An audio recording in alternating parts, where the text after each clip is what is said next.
Il ne me reste que quelques secondes avant que la sécurité débarque. Je dégaine mon Mauser et tire sur la paroi lumineuse. Rien n'y fait, elle ne cède pas. Vite, je dois réagir. Je vise le plafond et tire une salve massive. Le champ de force s'effondre. Le passage est libre, il était temps. Déjà, un groupe de soldats court dans les couloirs. Après avoir laissé 3 grenades dégoupillées sur place, je défonce la porte la plus proche de moi et me précipite à l'intérieur de cette pièce. Je me rue vers la fenêtre. Le souffle de l'explosion des grenades me projette à travers la baie vitrée. Me voilà littéralement expulsé dans le vide. Sous moi, 30 mètres de vide. Je vrille sur moi-même et propulse le grappin fixé sur mon avant-bras. Il s'accroche à la paroi vers laquelle je reviens à vive allure. L'impact violent me fait défoncer la verrière. Je ne suis à présent qu'à une dizaine de mètres. Je saute. Me voilà en bas. Je dois vite choisir mon axe de sortie. Je fonce vers le portail. Il me faut sortir en force ou être pris au piège comme un rat. Toutes les patrouilles de la ville convergent probablement en ce moment même vers la banque. Je souffre et ma rencontre avec le tigre me diminue franchement. J'enclenche mes fonctions de soin. La nanotechnologie en moi va me rendre momentanément l'usage de mon bras droit. Sur ma gauche, 2 sentinelles sortent du bâtiment. Je ne leur laisse aucune chance. Je règle mon arme à son intensité maximale et vise le premier en pleine tête. La décharge le frappe de plein fouet et fait éclater son crâne métallique. L'homme est catapulté 5 mètres en arrière. Aussitôt, le second déclenche ses propulseurs dorsaux et se dirige vers la grille d'entrée. Ce salaud va me bloquer. Je rejoins à grandes enjambées le chemin de ronde tout en slalomant entre les plaques explosives implantées dans le sol. Je traverse la pelouse et atteins enfin l'enceinte imposante.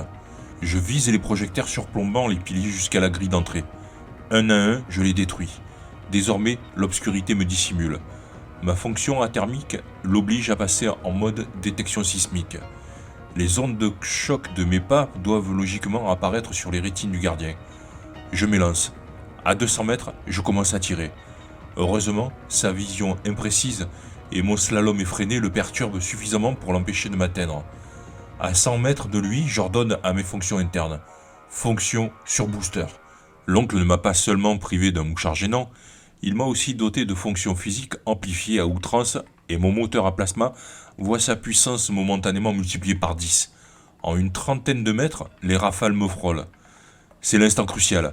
Une impulsion surpuissante me catapulte en avant et je parcours l'ultime distance à 3 mètres du sol. Constatant l'arrêt brutal des ondes de choc sur son écran, la sentinelle se redresse et s'exclame « Je l'ai eu! Je l'ai eu !»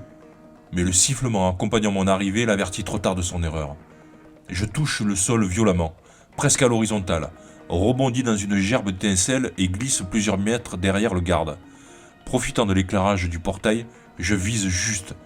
Il hurle tout en esquissant un mouvement de défense. Ce cri sera le dernier, je tire. La rafale l'atteint en pleine poitrine et propulse son corps contre le mur derrière lui. Il glisse ensuite au sol, laissant une large traînée vermillon contre le mur. La voie est maintenant libre. Mon mode surbooster me permet de passer la grille en un bond. Je fonce vers mon speedster. Je le mets en route et démarre en trombe. Ma machine se cabre et crache une grosse traînée lumineuse sur l'asphalte, laissant derrière moi le bruit assourdissant des sirènes. La chasse à l'homme ne fait que commencer. Dès le premier croisement, je mets plein gaz et ordonne au moteur de passer en mode surcompression. Le speedster franchit vite la barre des 600 km/h.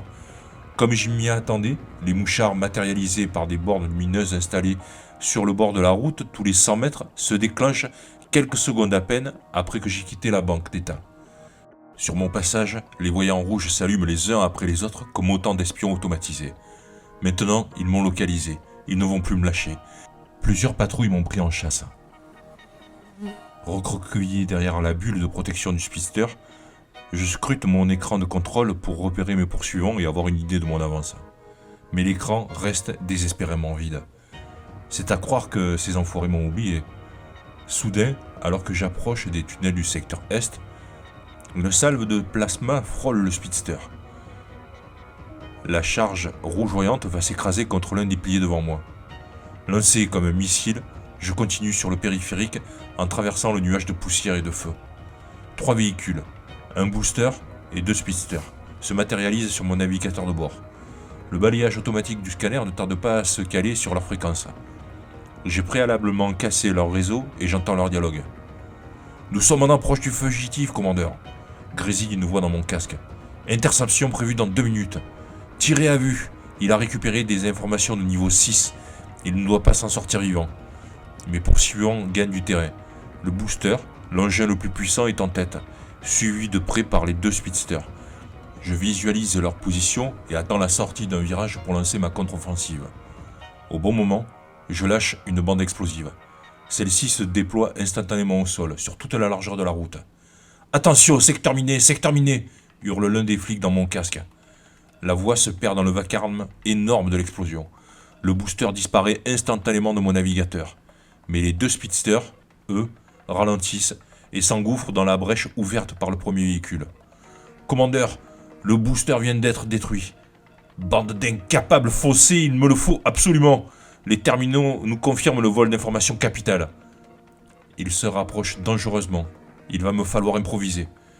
Un des 2 speedsters se rapproche. Il tire dans ma direction. Les rafales passent juste devant ma machine et explosent le revêtement. Je déclenche les contre-mesures. Ma micro-tourelle se déploie, vise en automatique et crache une pluie de feu sur mon poursuivant. Il n'a pas le temps de réagir. Ses appuis aérodynamiques gauche explosent totalement. Il perd le contrôle. Il parvient cependant à ralentir et s'immobilise sur le bas-côté. Il n'en reste plus qu'un.